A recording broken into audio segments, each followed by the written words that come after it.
My brother is a grim, emaciated antagonist plagued by a profound aversion to food. In the original narrative, he was ensnared by the heroine's culinary delights, only to be discarded like refuse once her amusement waned, ultimately perishing from starvation within the confines of the villa. Yet now, he has Maya, fastidious, temperamental, and somewhat vengeful younger sister, who harbors a penchant for holding grudges. I am particular about my food. I refuse to eat dishes that are either too bland or overly salty, and I cannot swallow rice that is either too hard or too soft. I disdain takeout and instant meals, insisting only on the sustenance he prepares with his own hands. I seem to be the sole beneficiary of his culinary endeavors. As the heroine, determined to conquer the brooding pup, arrives at our home bearing a lunchbox, I observe a burly man in the kitchen, expertly wielding a spatula, suddenly lose his composure. The barrage of comments that has been rolling for 5 years erupts into a cacophony, laughing to death. The mermaid in the pool has transformed into a great white shark who wouldn't crumble under such pressure. 1. When I opened my eyes from the hospital bed, I was immediately disoriented by the chaotic stream of comments flashing before me. What the hell? Isn't the villainess supposed to have died young? How is she still alive? Who knows? Surviving merely makes her a burden. The villain is now in his senior year of high school, and after the tragic loss of their parents in a car accident last year, how can he possibly care for a 2-year-old invalid? Don't speak so cruelly. Who doesn't know that C.S. Sitsi cherishes a sister like his very life? He has been rushing to the hospital every day since her birth. Indeed, in the original story, he dropped out of school after his sister's demise. With no parents and no friends, he resorted to reckless pursuits, only returning to the villa to await death after a leg injury, until the heroine arrived with food to entice him. So it's thanks to our beloved Cece, this pitiful cripple, that he can fill his stomach and survive, yet he still had the audacity to question why Cece abandoned him before logging off. My gaze lingered on the phrase, fill his stomach. Turning my head, I glanced at the delicate safety chain on my wrist, worth 20 million. Puzzled, I smacked my lips. Why is my brother unable to eat his fill? Is our family truly impoverished? Quiet down, quiet down. The villain is here. Damn. It must be said that C.S. Size's face is truly remarkable. The moment he walks in, it feels as though the hospital room brightens. Broad shoulders, slim waist, long legs. How fortunate for the heroine to have such a splendid specimen, little sister. The boy's somber gaze collided unexpectedly with my darting eyes, and he suddenly appeared vibrant and alive. Tossing aside his backpack, he strode purposefully towards my bed, his large strides betraying his urgency. Gently, he lifted my soft, petite form and leaned in to rub his cheek against my smooth, tender face. Joy radiated from his eyes, his lips curving upward in a smile that seemed to reach the heavens. Little sister, you're awake. How wonderful, how wonderful. Warm tears trickled down my face as his slightly choked whispers filled the air. I thought that you too would abandon me. The once chaotic stream of comments fell into an eerie silence. I grinned broadly and playfully patted my brother's cheek. Unable to eat his fill? A broken leg? Humph. After undergoing no fewer than a dozen examinations, I was finally welcomed back home by my elder brother. The doctor advised him to remember to feed me some minced meat porridge appropriately. Open your mouth, hua hua, ah. Siet Sijin patiently fed me the meat porridge with a small spoon. I obediently opened my mouth and took a sip. He couldn't help but smile, thinking how well-behaved his little sister was. Yet, in the next moment, I opened my mouth and spat out all the porridge. Saliva mixed with the meat porridge slowly dribbled down my chin, staining my clothes in a mess. Siet Sijin hurriedly scrambled to find a napkin to clean me up. The barrage of comments exploded. Why didn't anyone bring a bib for the child? Little kids are prone to getting their clothes dirty at this age. Why did she spit it out? Was it salty? No way, the cook didn't add any salt. Just say she's a burden. She can't even eat properly. If you don't like it, just leave. Don't be an eyesore here. Was it too hot? My puppy throws up if the food is too hot. No. I saw Siet Sijin check the temperature with a thermometer before feeding her. Siet Sijin frowned as he gazed at the bowl of porridge in his hand. He had struggled with an eating disorder since childhood, surviving many times through intravenous feeding. For him to eat voluntarily felt more painful than a death sentence. However, his sister had just spat out the porridge. After much hesitation, he still dared not try it himself and waved his hand for Uncle Zhao, the butler, to taste it first. It's neither hot nor salty, soft and smooth. There's nothing wrong, young master. Siet Sijin cautiously fed me another spoonful. I took it into my mouth again, only to spit it out once more. His expression gradually darkened, his gaze fixed bitterly on the bowl of meat porridge, emotions swirling in his eyes. The comments were fervently betting on whether he would dare to taste the porridge. My small hand flailed wildly and hit his face. He sighed helplessly, a look of resignation on his face, and opened his mouth to swallow a large spoonful of the meat porridge. Before I could rejoice, his expression shifted, and he quickly stood up, rushing towards the bathroom. I could hear the sound of him violently retching from the living room. When Xiet Zijin returned after washing his face, his eyes were rimmed red. Seeing my curious gaze, he still smiled and brought the spoon to my lips. Hua hua, good girl, your brother just tried it, and it was delicious. Would you like to have another bite? I stared at him and obediently took a sip, only to spit it out again. The living room fell into a suffocating silence. The barrage of comments continued to flash. Is Xiet Zijin's sister also developing an aversion to food? Her frail body recovering from illness cannot withstand this. Please, sister, take a bite. Your brother has no one left but you, and his lips are turning white from fear. What should we do? Can the female protagonist appear early to save the sister? Does she dislike the meat porridge? Perhaps we should try a different flavor? Suddenly, Xiet Zijin leaned over and kissed my little face, forcing a smile despite his pale complexion. I understand, Hua Hua. You don't like meat porridge, do you? It's all right. Your brother doesn't like it either. I'll make you something else, okay? I calmly played with my fingers, ignoring him.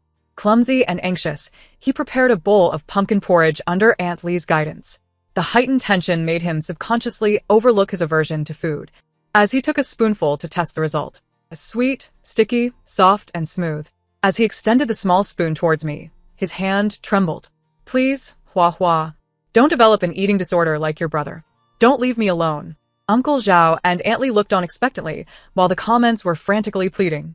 Meeting my brother's anxious gaze, I opened my mouth and took a sip of the pumpkin porridge, paused for 2 seconds, and slowly swallowed it down. Everyone let out a collective sigh of relief. Aunt Lee teased with a smile.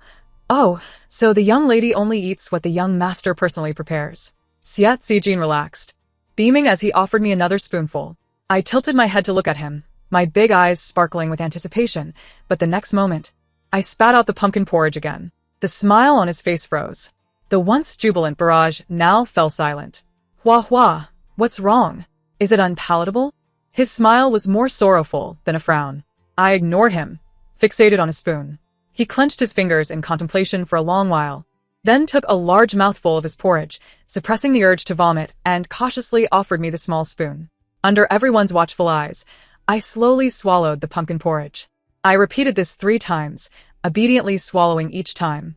Uncle Zhao smacked his forehead in realization, his voice trembling with excitement. Young master, the young lady is mimicking you while eating. From now on, you should eat a few bites before feeding her, and she will eat obediently. The comments whispered among themselves. Am I imagining things, or does it seem like the sister is doing this on purpose?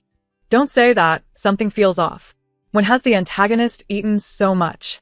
It's almost equivalent to his monthly intake. Don't be absurd, she's only 2 years old. I think it's possible. Don't forget this child was supposed to have perished. That's right, if she's repeating this so many times, isn't it intentional? Oh, she dares to play tricks on me. Haha, this is great. Finally, someone can deal with the antagonist. He never imagined he'd one day be begging his ancestor to eat. No. The antagonist's aversion to food will eventually improve. How will our Cece seduce him in the future? Isn't it disgusting to speak like that? Why should Xiet Zijin suffer hunger just to satisfy the female protagonist's whims? Exactly. His aversion to food and the loss of his parents were all set up to match the female protagonist's golden destiny. Hasn't he, the antagonist, suffered enough? The comments erupted into chaos. I grew up slowly amid the delicious food lovingly fed to me by my brother. On the day I turned 4 and started kindergarten, Xiet Zijin, now a sophomore, held me at the door, weeping like a kettle boiling over. Whoa, my precious Hua Hua, what will you do without your brother?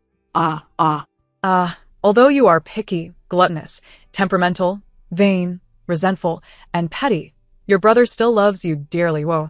Observing the bemused expressions of those around him and his 2 friends struggling to suppress their laughter, along with the comments beside us bursting into laughter, I gave him a firm whack.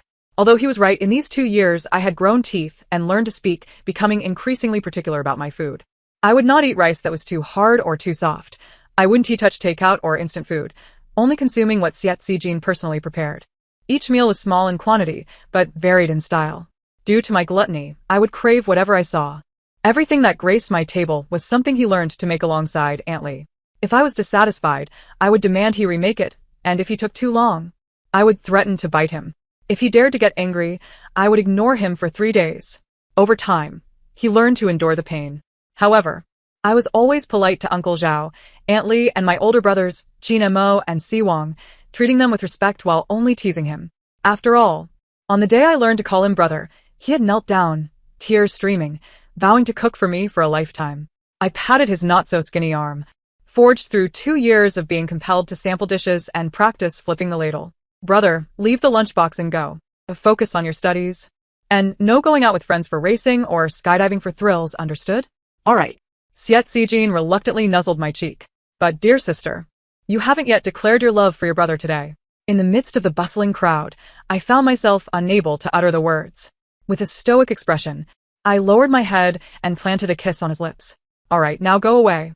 Satisfied, Xiet Zijin sauntered off, arm in arm with his 2 mischievous friends. When I entered elementary school at the tender age of 7, Xiet Zijin was already in his first year of graduate studies. Qin Mo continued to share a dorm with him, while Si Wang had already grown into a young man, taking the reins of the family business. My brother made 2 new friends during a competition, and the number of people picking me up from school transformed from 1 to 3, then dwindled to 2, and finally expanded to 4. Hua hua baby, Xiet Zijin exclaimed, waving his robust arms as he rushed towards me and enveloped me in a tight embrace, planting a fervent kiss on my cheek. Have you missed your brother during this week apart? I languidly leaned against his firm chest, remaining silent. Oh, dear, what's the matter? Qin Mo scrutinized me with curiosity. Who dares to upset our little princess? 2 unfamiliar handsome faces leaned in closer, their eyes filled with intrigue. Is this the precious little sister you constantly speak of, brother Ci? Xiet Zijin nodded and lifted me high, frowning as he noticed the redness around my eyes. Hua hua. Who has bullied you? Tell your brother, and he shall seek vengeance on your behalf. Unable to contain my tears, I sorrowfully asked him, Brother, am I a bad child, raised without parents? The moment those words escaped my lips, the expressions of the 4 young men darkened. The barrage of comments from onlookers had already erupted. Hua hua. Don't listen to that chubby kid's nonsense. He's just jealous of your family's wealth. Let your brother teach him a lesson. Indeed. Tell your brother that he snatched your notebook first and deliberately shattered your beloved ceramic bear. Where there are unruly children, there are unruly parents. Those 2 vulgar garbage heaps are certainly not good people. Hua hua, don't be soft-hearted. Instruct your brother to hire a lawyer and demand compensation and an apology. Don't be sad, Hua hua. You're the best and kindest little treasure Auntie has ever seen. It's all that snobbish teacher Yang and that family's fault. Exactly.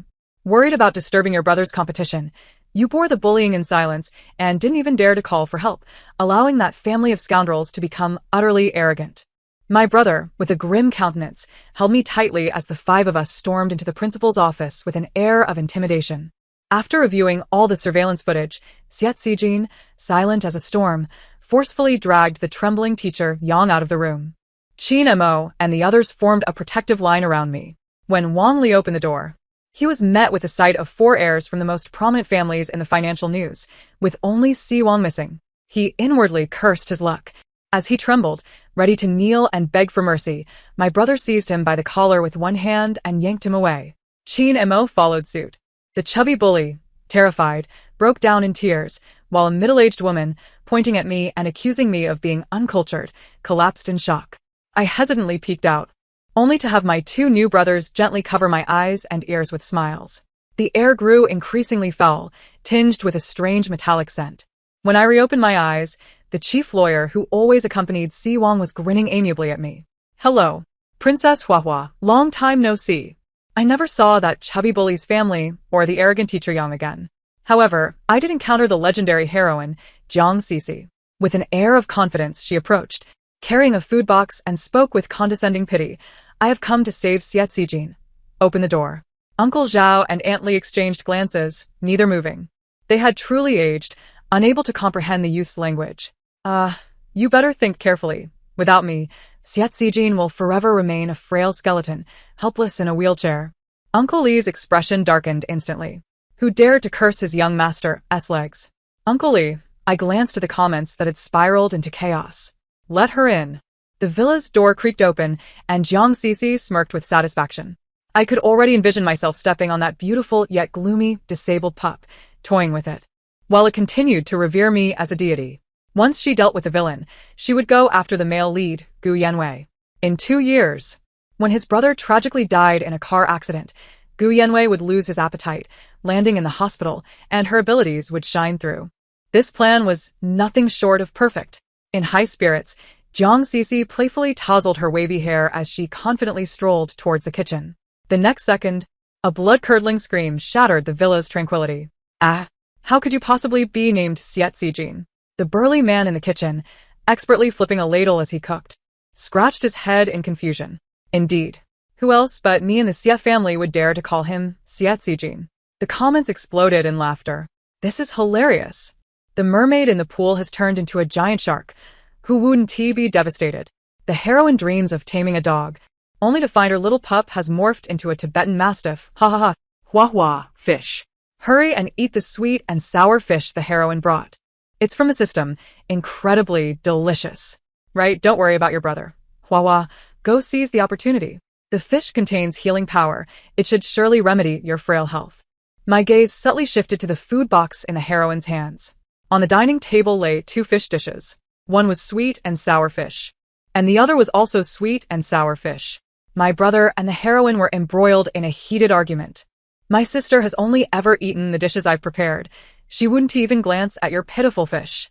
Who was this robber, daring to vie for his sister's exclusive chef position? The heroine snorted disdainfully, refusing to back down. The dishes I prepare can entice even the most severe anorexics. They cannot be constrained by any familial ties. The audacity of that bear, not only indulging in such excess, but also daring to provoke her golden touch. In fairness, I took a chopstick full of both fish dishes.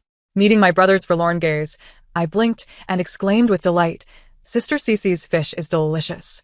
The heroine proudly lifted her chin. My brother's body stiffened, his expression immediately falling as he turned away, clearly displeased. Time to placate him. I had no time to coddle him. I turned his head toward me and forcefully shoved a piece of fish into his mouth with my chopsticks. This is undoubtedly the most exquisite thing I have ever tasted. Everyone, come and try it. They said it contained healing power. Who knew if my brother's anorexia would inexplicably resurface?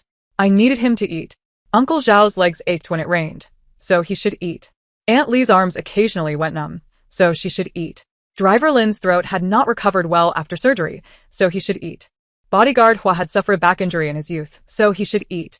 I dashed around the villa with the fish, reserving half for Si Wang and Qin Mo, while ensuring even the neighbor's dog got a taste.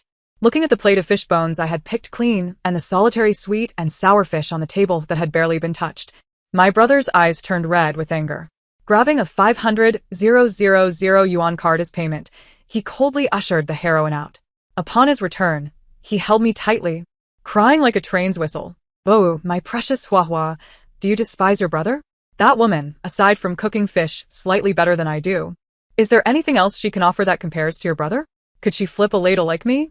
Could she balance the juice to a perfect 4 parts sour to 6 parts sweet without using sugar? Can she cook rice to perfection without it being too wet or too dry? You promised that in this lifetime, you would only eat the meals prepared by your brother. You heartless little one. Your brother is still here, so don't abandon him."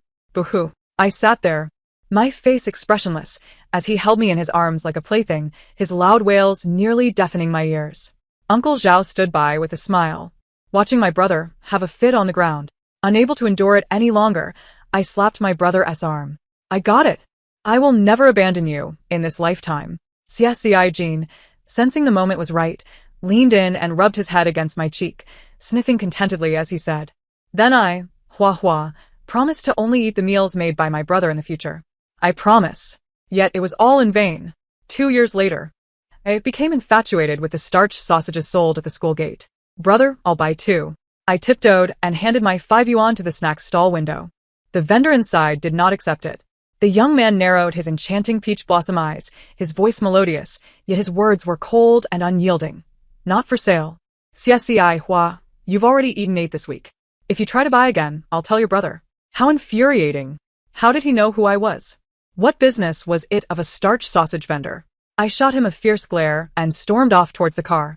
The further I walked, the slower I moved. With the weekend upon us, if I didn't eat today, I'd have to wait until Monday afternoon. 4 days and 3 nights. Around here, no one made better starch sausages than my brother. I swallowed hard and looked up at the person who had come to pick me up. Ah. It was the soft-hearted Si Wang-ge. Hee hee. 2 minutes later, I found myself nestled in Si Wang-ji's embrace, sweetly coaxed back to the starch sausage stall. My eyes sparkled as I gazed at him, as if he were a deity descending from the heavens, waving his hand. By 10. The young man inside rolled his eyes in annoyance, calmly uttering 2 words, "Not for sale." Ah. This detestable Gu Chong Chong. Chasing away customers. He deserved to have the worst business around. The thought of not being able to eat starch sausages for 4 days made tears stream down my face. Si Wang-ge rushed to wipe my tears, flustered. The young man opposite fell silent for a moment, then suddenly changed his expression and swiftly ran away, leaving his stall unattended. He ran. I was waiting to eat, and he, a chef, just ran off. Angrily, I shouted the forbidden words that occasionally popped up in the comments. Si Wang-ge, chase him. Capture him. Lock him in a small dark room. Make starch sausages. I was caught by CSEI Jean for sneaking starch sausages.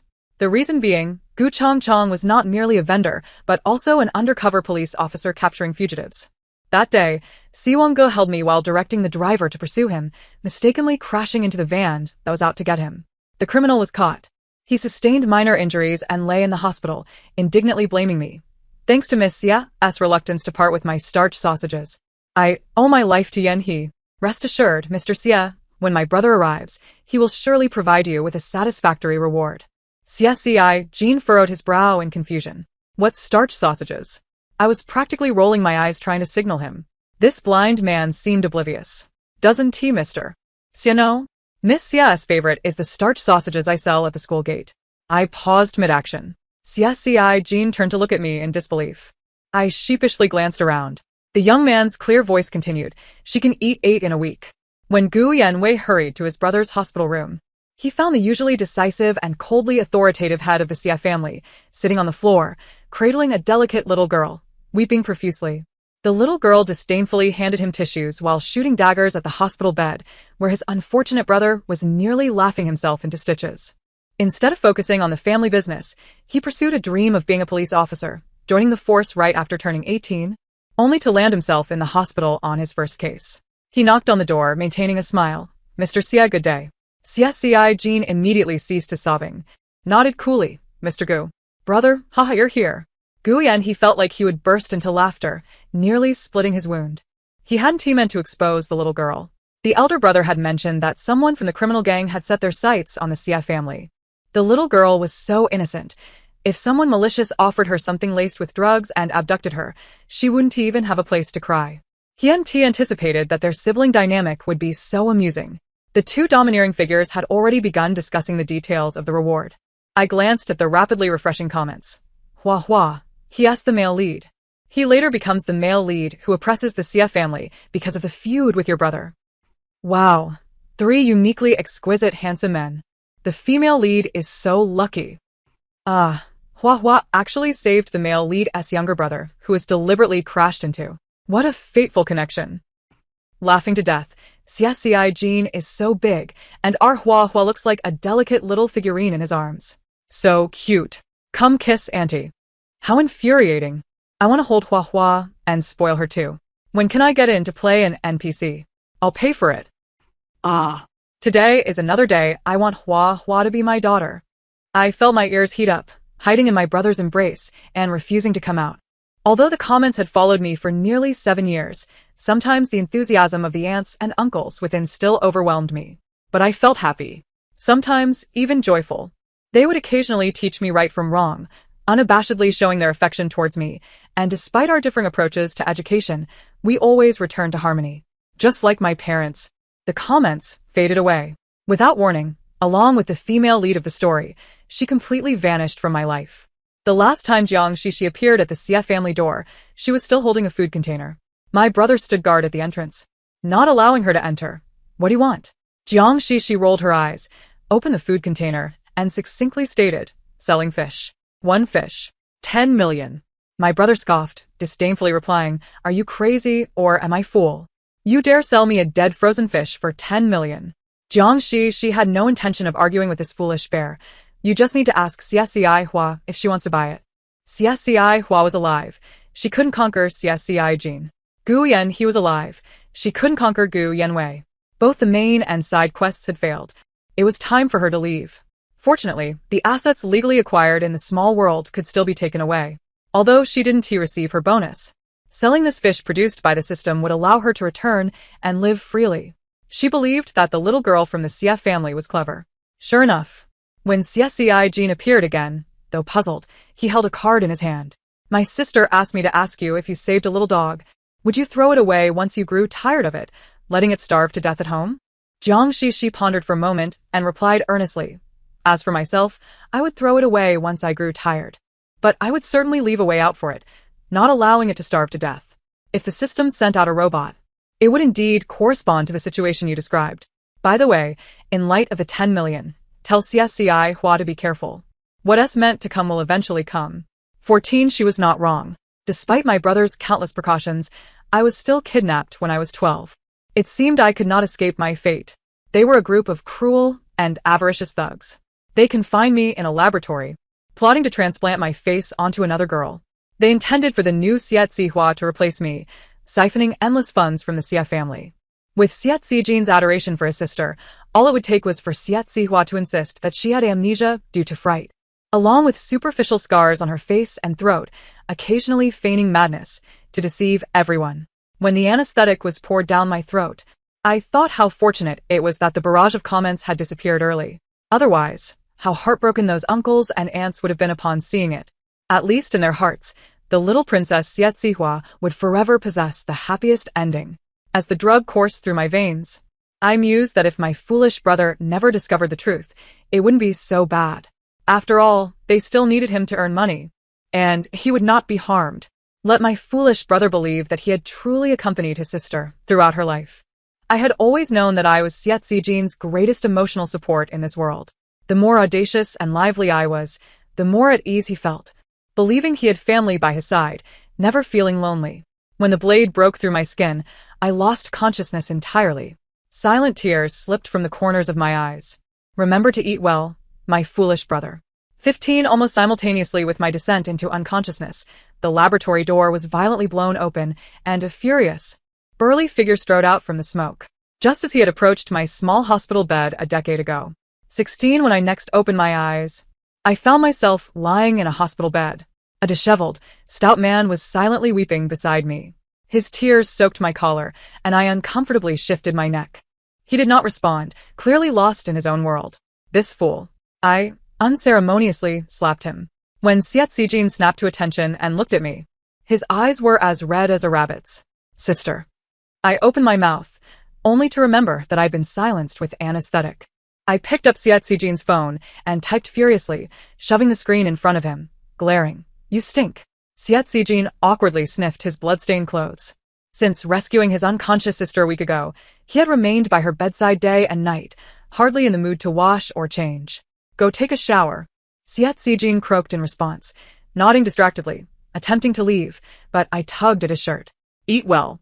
Seeing his unkempt stubble, I suppressed my own bitterness and slowly typed, Brother, Hua is here. Don't be afraid. He stubbornly leaned in, giving me a tight embrace before reluctantly departing. 17 After tidying himself up, Xietzi Jin finally resembled a living person. Hua, I've captured that group of people. Rest assured. With the chief lawyer of the Si Wang family involved, they will never see the light of day again. I nodded in trust.